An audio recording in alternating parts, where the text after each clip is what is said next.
Hello everyone, welcome to YouTube channel civil service education, जहां आपको UPSC and other civil service examinations related current affairs और भी बहुत कुछ मिलेंगे। आज का हमारा टॉपिक है current affairs of 5 December 2020। Video के आखिर में एक मोटिवेशनल कोड भी दिया गया है जो आप जरूर देखें, जो आपकी फ्यूचर को ब्राइट और गोल्स को अचीव करने में हेल्प करेगी। पहला point, vaccine may be ready in a few weeks. Prime Minister Narendra Modi told an all-party meeting on Friday that in next few weeks, Indian manufacturers will be able to produce the much-awaited COVID-19 vaccine. तो prime minister Narendra Modi ने Friday को एक all party meeting रखा था। उसमें उन्होंने कहा कि इंडियन मैन्युफैक्चरर्स लोग जो वैक्सीन बना रहे हैं, उनका ये कहना है कि नेक्स्ट फ्यू वीक में कोविड-19 वैक्सीन इंडिया में लॉन्च हो जाएगा, प्रोड्यूस हो जाएगा और मार्केट में भी आ जाएगा। He also gave enough indication that India will use indigenously made vaccine as he talked about cheap but effective vaccine. और उनका ये भी कहना था कि इंडियन वैक्सीन जो होगा वो चीप होगा, जिसे आप खरीद सकते हो, और वो बहुत ज़्यादा इफेक्टिव भी होगी। Both Moderna and Pfizer candidates are much higher priced than India's potential immunization candidates. तो उनका ये भी कहना था कि मॉडर्ना और फाइजर ने जो वैक्सीन निकाली है उनसे कई ज़्यादा उनकी प्राइस से कई ज़्यादा कम प्राइस होगी इंडियन वैक्सीन की, और इफेक्टिवनेस उसके तरह ही होगी लेकिन कम प्राइस में, so that everybody can afford it. The PM for the first time also laid down the principle of vaccine administration. The first priority would be given to the healthcare workers, frontline workers and old people with comorbidities.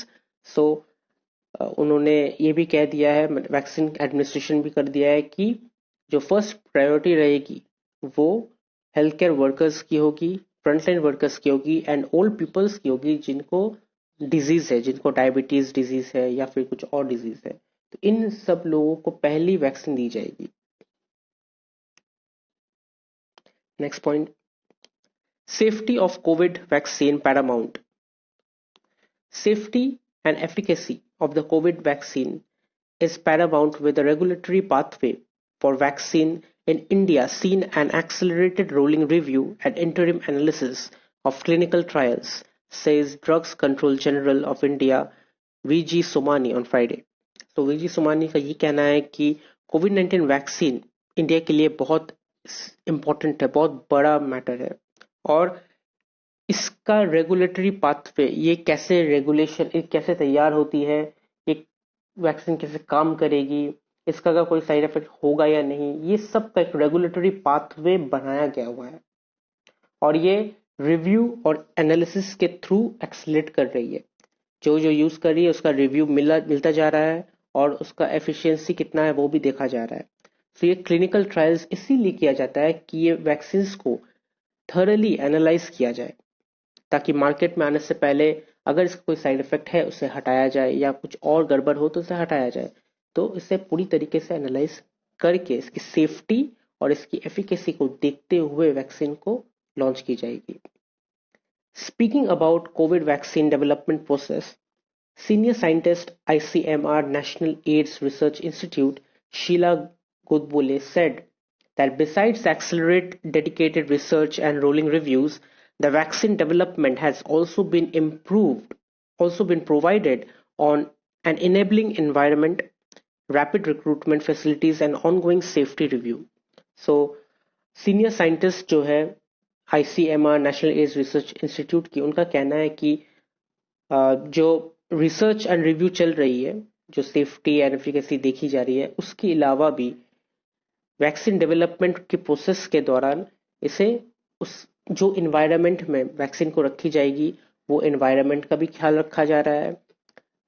उसे तैयार जब और भी ज़्यादा doses बनाएंगे तो वो doses को तैयार करने के लिए रैपिड रिक्रूटमेंट फैसिलिटीज़ भी किया जा रहा है, जहाँ पे और भी वॉलंटियर्स को रखा जाएगा जो ये वैक्सीन को तैयार करेगी और टेस्ट करेगी, और इसका ऑनगोइंग सेफ्टी रिव्यू भी देखा जा रहा है। तो स्टेप बाय स्टेप हर एक चीज हो रहा है ताकि कोई गड़बड़ ना हो वैक्सीन को लेकर। Next point, RBI holds rates sees financial year GDP contraction at 7.5%. The Reserve Bank of India kept its powder dry in the third review of the monetary policy since the COVID-19 pandemic spread in the country, leaving key policy rates unchanged in the face of rising inflation pressures. About asserted that propping up economic recovery has assumed primacy in the worst peacetime health and economic crisis of the last 100 years. So RBI, after COVID-19 hit जब Covid 19 hit किया था country को, उसके बाद ये third review था monetary policy का, और वो आरबीआई ज्यादा कुछ नहीं बोली इसके बारे में, वो लोग चुप रही। और उनका जो उन्होंने एक पॉलिसी किया था कि उन्होंने हर एक रेट को अनचेंज्ड कर दिया था, कोई भी रेट उन्होंने चेंज नहीं किया था, जो रेट था वही था। उन्हें इन्फ्लेशन फेस करना पड़ा था, और ये जो इकोनॉमिक रिकवरी है ये बहुत ज़्यादा मुश्किल होने लगी थी, क्योंकि ये जो हेल्थ एंड इकोनॉमिक क्राइसिस हुआ है कोविड 19 लेके, ये लास्ट 100 years में बहुत ही खराब क्राइसिस था। The central bank didn't extended the moratorium on loan repayments offered to the borrowers beyond August 31st. तो August 31st के बाद से भी सेंट्रल आरबीआई ने लोन रीपेमेंट का मोराटोरियम नहीं एक्सटेंड किया बोरोवर्स लोग के लिए, और उल्टा उन्होंने ये कहा बैंक्स को कि वो अपना लोन का स्ट्रक्चर को फिर से रीस्ट्रक्चर करे, फिर से तैयार करे, और लार्ज कॉरपोरेट हो, माइक्रो स्मॉल मीडियम एंटरप्राइज हो, आप सबको लोन प्रोवाइड करें, ताकि वो लोग अपना इनकम राइज कर सके, बैलेंस शीट को राइज कर सके, और उसके वजह से हमारा इकोनॉमी भी रिकवर हो सके। लेकिन अब बैंक लोन देगी, लेकिन अब बैंक को लोन वापस कैसे लेना है, ईएमआई में लेना है या फिर मोराटोरियम में लेना है, कैसे भी लेना हो वो बैंक के ऊपर डिपेंड करेगी। Next point, RBI tightens oversight of NBFCs and UCBs. The Reserve Bank of India on Friday announced the introduction of risk-based internal audit norms for large urban cooperative banks and non-banking financial companies as part of measures aimed at improving governance and assurance function at the supervised entities. So, RBI ने announce किया है कि वो लोग एक नया risk based internal audit norms को introduce करेगी। So what are the risk based internal audit? Internal audit होता है जब आप एक कंपनी के रिस्क मैनेजमेंट को, या फिर उसकी प्रोसेसिंग को, या फिर उसकी नॉर्मल जो मैनेजमेंट सिस्टम होती है, उसकी फाइनेंशियल सिस्टम, फाइनेंशियल मैनेजमेंट को, हर एक चीज को ठीक से मैनेज करें, उसको उसका एक नॉर्म्स दिया जाता है, नॉर्म्स इज स्टैंडर्ड, एक रूल्स दिया जाता है। तो एक risk based internal audit standard दिया गया है urban cooperative bank and non banking financial companies को, ताकि ये हेल्प कर सके सुपरवाइज एंटिटीज को गवर्नेंस करने का और उसे अश्योरेंस करने का, जो फंक्शंस है ठीक तरीके से वो फंक्शन करे और ठीक तरीके से उसे गवर्न किया जाए, ताकि फ्यूचर में जाके ये इकोनॉमी को हेल्प करेगी बिल्ड करने में। The RBI also move to harmonise the guidelines on appointment of statutory auditors for commercial banks, UCBs and NBFCs in order to improve the quality of financial reporting. So RBI ने statutory auditors को भी appoint किया है, ताकि financial reporting जो होती है वो और उसका क्वालिटी और थोड़ा इम्प्रूव हो सके commercial banks, UCBs and NBFCs में भी।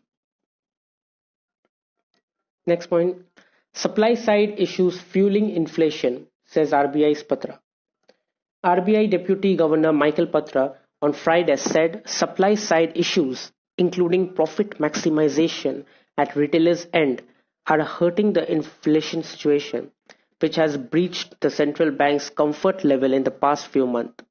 तो आरबीआई डेप्यूटी गवर्नर का ये कहना है कि जो सप्लाई साइड इशू है, जो रिटेलर्स है वो अपना प्रॉफिट को बहुत ज्यादा मैक्सिमम कर दे रही है। इसका मतलब वो लोग प्राइस बढ़ा रही है, और प्राइस बढ़ाने का मतलब ये है कि इन्फ्लेशन होती है, और ये जो इन्फ्लेशन सिचुएशन हुआ है ये सेंट्रल बैंक की कंफर्ट लेवल को बहुत ज्यादा हर्ट की है पास्ट फ्यू मंथ, लास्ट कुछ मंथ में इन्फ्लेशन बहुत ज़्यादा हर्ट की है, not only central bank but सबको ये हर्ट हुआ है इन्फ्लेशन। जब प्राइस बढ़ जाता है ग्रोसरीज का या भी कुछ कुछ भी चीज़ का जो नेसेसरी आइटम्स होता है, तो वो बहुत हर्टफुल होता है। There is a window for cooling off in price presented by the softness in vegetable prices in winters and arrivals of kharif or the summer crop. So mister Patra का ये कहना था कि कूलिंग ऑफ विंडो आएगा। Cooling of window means जब price ठंडा होगा, जो प्राइस गर्म हो चुका है, प्राइस बढ़ चुका है, वो प्राइस गिरेगा, ठंडा होगा।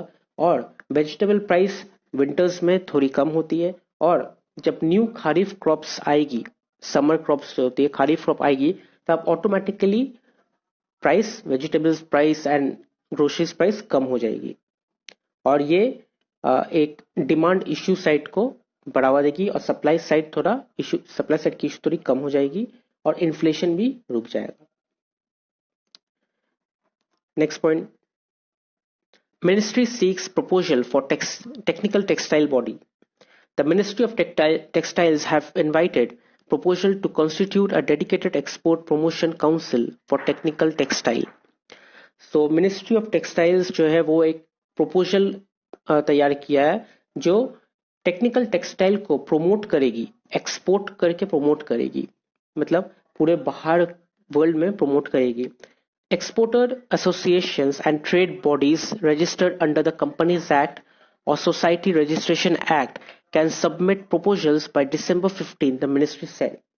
सो मिनिस्ट्री का ये कहना था कि society registration act, companies act और सोसाइटी रजिस्ट्रेशन एक्ट के तहत exporter association and trade bodies को रजिस्टर किया जाएगा और ये प्रपोजल 15 दिसंबर तक किया जाएगा कि मिनिस्ट्री ऑफ टेक्सटाइल ने जो कहा है टेक्निकल टेक्सटाइल को प्रमोट करने के लिए एक्सपोर्ट लेवल में।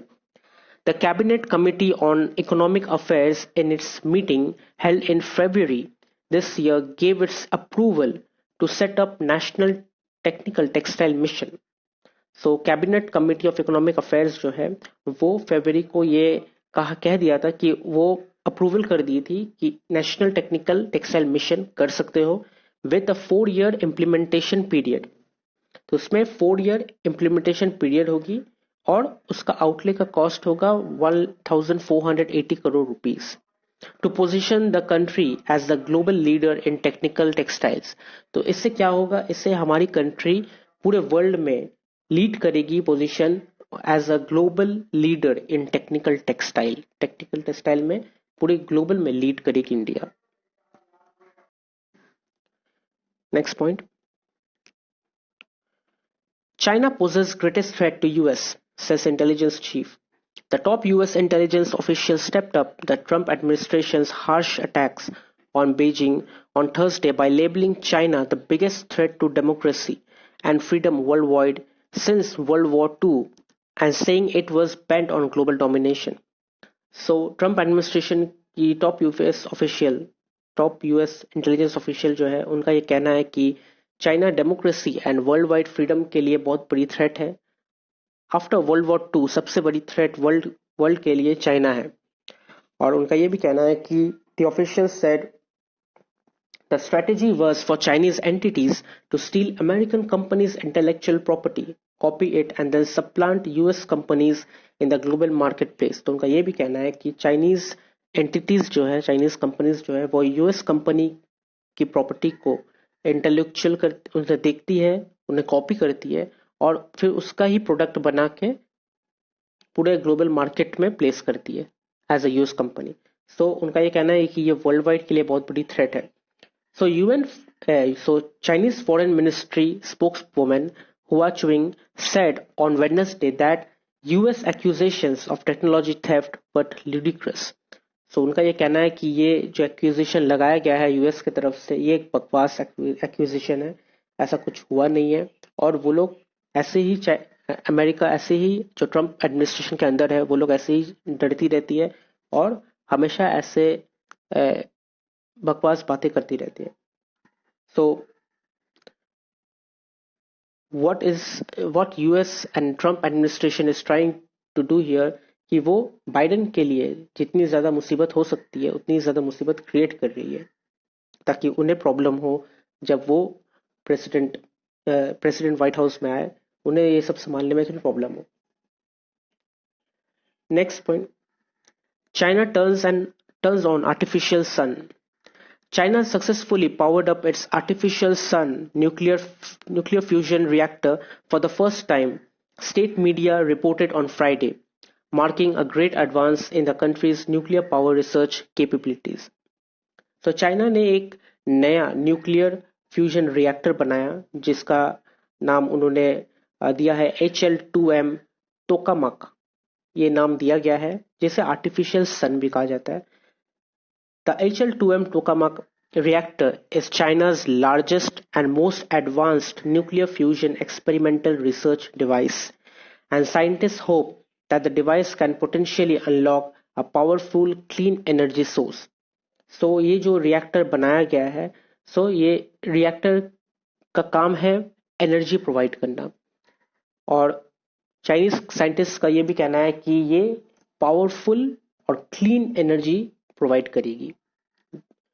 It uses a powerful magnetic field to fuse hot plasma and can reach temperature of over 150 million degrees Celsius.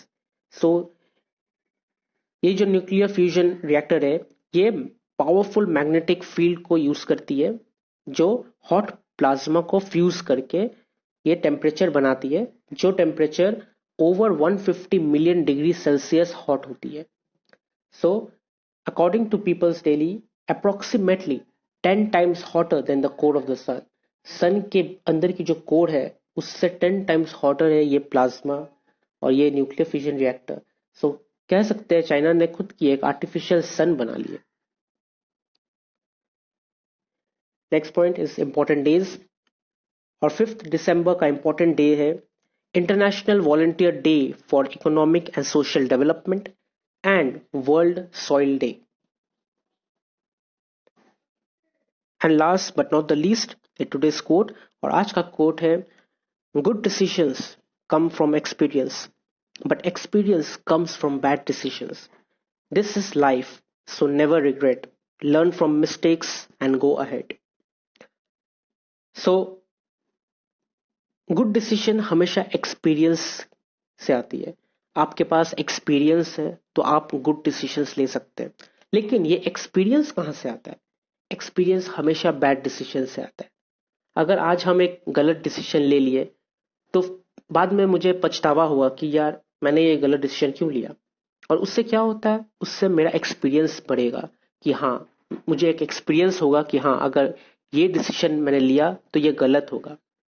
सो वो एक्सपीरियंस से मैं दोबारा गुड डिसीजन ले सकता हूँ, एंड यही लाइफ है। सो कभी रिग्रेट मत करना, क्योंकि लाइफ में बैड डिसीजंस हम लोग लेते ही रहते हैं, ओके, बट यही डिसीजंस हमें सही रास्ते तक ले जाती है।